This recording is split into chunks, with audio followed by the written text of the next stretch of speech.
Since the murder of George Floyd, activists and protesters around the country have been rallying around the slogans, defund the police and abolish the police. And while that hasn't happened yet in our cities, it is happening on our TVs. The popular TV show Cops officially canceled.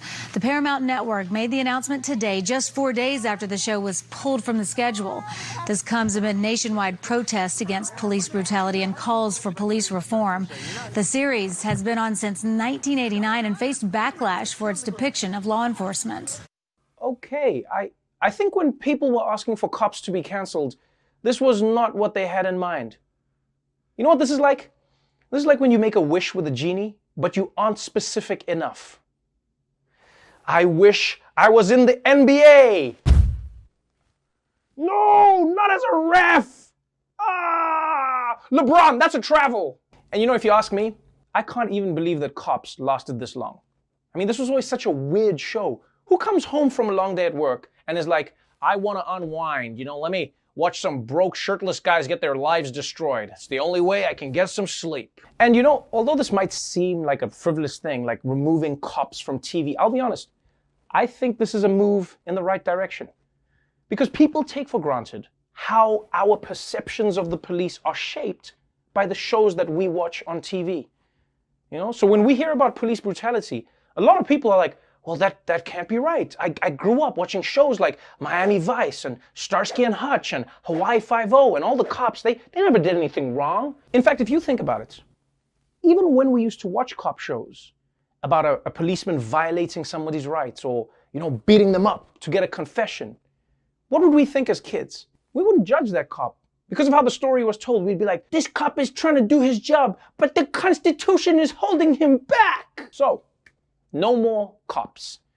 And that isn't the only problematic content that's being removed from American TV. This morning, an American cinema classic, Gone with the Wind, has been temporarily pulled by the streaming platform HBO Max. For years, the movie has been considered controversial for its depiction of black people and its glorification of slavery. In a statement, HBO Max writing in part, these racist depictions were wrong then and are wrong today.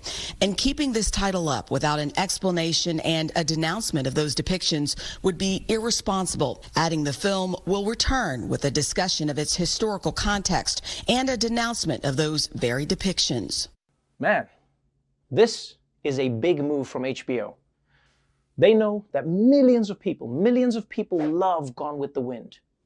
They also know that the movie is problematic because it makes it seem like some slaves were having a pretty good time. And we know that's not true. I know some people want to argue that. They want to be like, oh, but some slaves didn't have it that bad and some slaves weren't having a tough... Let me tell you something. If slaves were having a good time, then they wouldn't have needed to be slaves. Yeah. The people could have just let them go home and see if they come back. That's how you know people are having a good time. Another reason you know they weren't having a good time is because no white person ever tried to become a slave. Yeah, no white person was ever like, hey, honey, I'm going to go and see if they're hiring down at the plantation. I think I could make a pretty good slave. Do you think this outfit makes me look professional? Wish me luck. And look, I know that some people are going to argue that this is just a movie. It doesn't have to be an accurate portrayal of slavery. But my argument is, maybe you wouldn't have to rely on movies if American schools didn't use textbooks that referred to slaves as immigrants. Right? And if they didn't give out homework assignments asking people to list the positive aspects of slavery. If you can't count on the education system, then movies are going to have to pick up that slack. Like, I understand what HBO is doing. They're like, yo, we're going to have to provide some context because clearly a lot of Americans don't have it. In fact, maybe that's what HBO should do. Maybe HBO should make people take a quiz about American history before they get to watch Gone with the Wind. Question number 1. Why was there a civil war? Oh, because states wanted the right. Nah, you don't need to watch this movie. Here's a documentary. You come back in a few years and try again. Now, HBO hasn't said how they're going to add context to Gone with the Wind. And it is going to be a tough task. So we decided to do it for them. Scarlett, you get prettier all the time. Why, thank you, Ashley. It's the glow and never working. Yes, we've traveled a long road since the old days, haven't we, Scarlett? Oh, the lazy days. Oh, they weren't lazy for everyone. A warm, still country twilight. The high, soft Negro laughter from the quarters. The what now? Let's get one thing straight. Black people laugh loud. If we're laughing softly, it means we're laughing at your ass. Oh, Red, I'd give anything to have Tara the way it was before the war. You know she's talking about slavery. You got that right. Then go ahead and make it that way. Spend whatever you want. Make it as fine a plantation as it ever was. Oh, it will be a fine plantation. But it's gonna have white labor next time. The South is not gonna rise again, Scarlet. Great job, Dulcé. Next up, you should fix Green Book. Now, while our movies are getting a lesson in racism, we're also making some updates to the movies of reading books. One woman is changing the way people look at racism by changing its definition. Kennedy Mitchum contacted Merriam-Webster after she saw folks quoting the definition of racism online.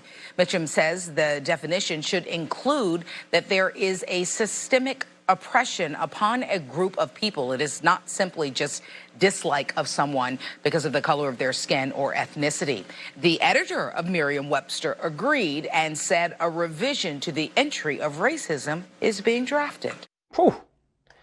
You know this movement is creating change when even the dictionary is agreeing that they need to update the definition of racism. Because dictionaries can be very slow to embrace change.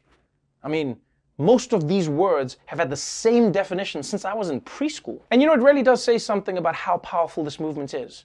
They just updated an entire word in the dictionary. That is huge. Like, imagine if whoever's in charge of math was just like, yo, we screwed up on the number 7. It's a lot more complicated than we realized. And you know, it makes perfect sense to do this. Because there are a lot of people out there who think that racism is only if you wear a Klan hood or call somebody the N-word. And then if you don't do that, you're not racist. I mean, Amy Cooper herself said, oh no, I know what I did was wrong, but I'm not racist. I never did anything racist. But the truth is, and people are starting to realize this, racism as a system is often more dangerous and destructive. You know, preventing black people from getting loans, stopping black kids from getting an equal education, racial disparities in medical treatment. You know, racism is like the corn syrup of society. It's in everything. So right now, thanks to this movement, the movement in the streets, we are being forced to look at all of the ways we might be further perpetuating negative ideas that enforced racism in the world. Our TV shows, our movies, the definitions of words. You know? And what's been magical to see is that some corporations and institutions, they've jumped on board. They've jumped on board to say, yes, we can all do better. Well, babynames.com is making a powerful statement in honor of recent protests and the Black Lives Matter movement. The website's homepage shows a black box with dozens of names along with a message. It says each of these names was somebody's baby. They include Eric, Michael, Philando, Brianna, and George. The website posted the names of black people who've been killed, many by police. Babynames.com says it stands in solidarity with the black community. I'm not going to lie. This is one of the most powerful statements I've seen. And from one of the most unlikely places as well, babynames.com.